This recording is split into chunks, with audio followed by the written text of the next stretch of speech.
just a little bit about who I am. Some of you know me very well. Some of you don't know me at all. So I just want to talk a little bit about my background.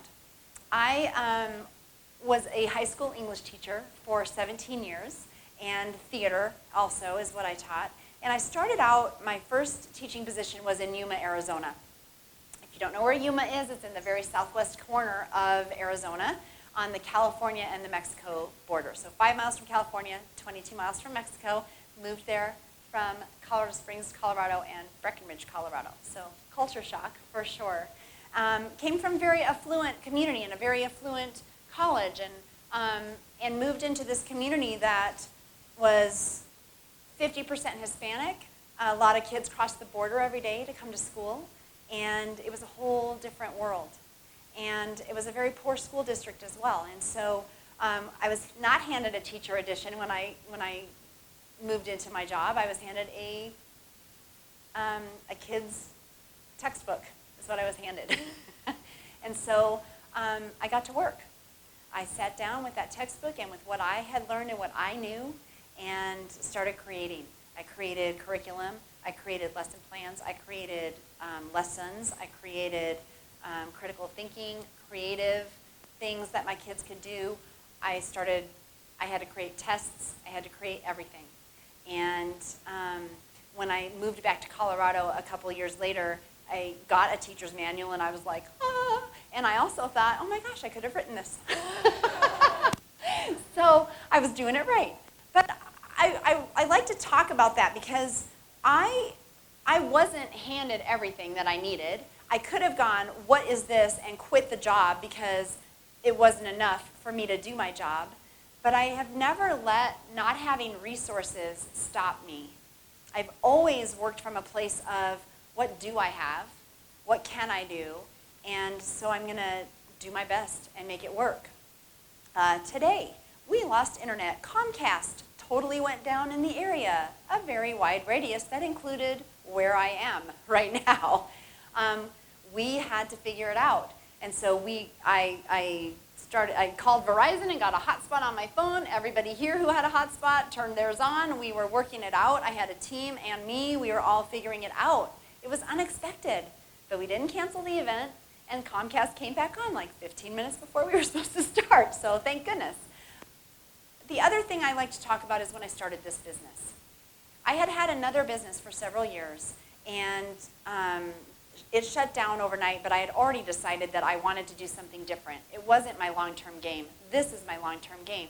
I missed teaching. I missed creating curriculum. I missed all of that stuff. And so I wanted to figure out how I could do that. And because I was in this world of all these entrepreneurial women, I started thinking about what I could do. And as I pivoted, actually not even pivoted, like as I moved into this whole new role, I knew the fastest way to reach the most people was, and guess what? Nobody knew me as a speaker. Nobody knew me as a productivity expert. And I had to establish myself as that. And so I had to create a platform to speak from. And because I was in that vicious circle of, well, no one knows me to hire me, but I can't get hired, so then I couldn't get hired to speak because I had never spoken, but I couldn't speak because I wasn't getting hired or brought in to speak. So I created my own. I created a series of women's seminars, and I think 5 times that year. And I was networking like a fool, inviting every single one, building my list, getting known for the expert that I am in the field that I'm in. And so I couldn't use what was out there. I had to create it. And so my point in telling you the things that I'm telling you about myself is that just because it's not available to you, readily available to you, or it's not right there for you to buy or opt into or participate in, doesn't mean it's not possible. If you can't find it, you can create it. You can. What resources do you have? What knowledge do you have? What people do you know? And you can tap into it. And that is an absolute magical part of my Unstuck event and my Unstuck program, is you get this group of people here this weekend. And if you're in my program, you get a group of people around you who are your community, who are your people, who are helping you learn and learn about and tap into things that are available to you. So if you can't find it, create it. Write that down. If you can't find it, create it. Because there's a way. There is a way. So, that story about who I am moves us into an actual other story that I would like to tell you, which is several years ago for my 50th birthday, a few years ago for my 50th birthday, I took a group of friends and I went down, we floated down the Grand Canyon from top to bottom. And it was the most amazing trip I've ever taken. And if you have the opportunity, I totally tell you to do it. If you like the outdoors, I guess. But after that trip, I started reading stuff on the Grand Canyon and on that trip and about all the rapids and the history of it. And I read a book called The Emerald Mile. And it is about the smallest boat to ever go down the Grand Canyon. And this boat actually, the boat is called the Emerald Mile, and it actually belonged to several people and took several trips down the Grand Canyon. But part of this story is really about the creation of Lake Powell. And you guys have no idea. It is unbelievable to me how big Lake Powell is, how deep it is, how long it took to fill up once they built the Glen Canyon Dam. Glen Canyon Dam is at one end of the Grand Canyon. Lake Mead is at the other end of the Grand Canyon. So they built this dam, Glen Canyon Dam, and there was a year where there was so much snow and late snow in the Rocky Mountains and then the melt-off came like super fast as well. And the mountains in Montana, Wyoming, Colorado, Utah, they're all filling up the river because all these tributaries, right, feed into the Colorado River. And so Glen Canyon Dam, one of the guys watching the dam, because they have people watching it all the time, starts seeing like debris, like flying off the dam. And he's like, what is happening? So they start looking into things and figuring it out. Water is coming so fast, filling up Lake Powell, filling up the dam, to the top of the dam. Well, what they found was, so they have these offshoots in the dam that water goes into these like tunnels and then comes back in and feeds in so that not all the water is going over the dam. Well, in these little tunnels, there was one little, like a stalactite, but it was like a piece of concrete, like a blip, you guys. And that blip was eroding. And so all this concrete, all this stuff was coming out of the tunnel. Well, they couldn't shut off the tunnel to fix that because that would raise the water for the dam, right? So these guys, these engineers, they're like, what are we going to do? And the water is rising and rising and rising on the dam. And they were literally inches. The water was inches from the top of the dam. Inches from the top of the dam. So I want to tell you, at one point they had 2 inches left. 2 inches left at the top of the dam.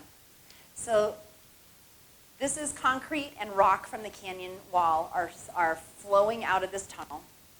And here's the quote from the book. What they really needed was for some kind of river fairy to fly over the surface of Lake Powell, wave her wand, and expand the size of the reservoir by a couple of million acre-feet, so they could store some extra water while figuring out what to do next.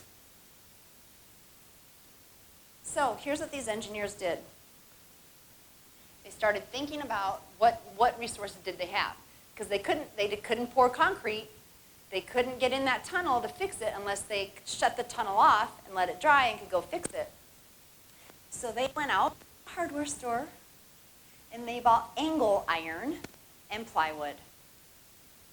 And they extended that dam enough for the 2 million acre feet so that they could buy themselves some time.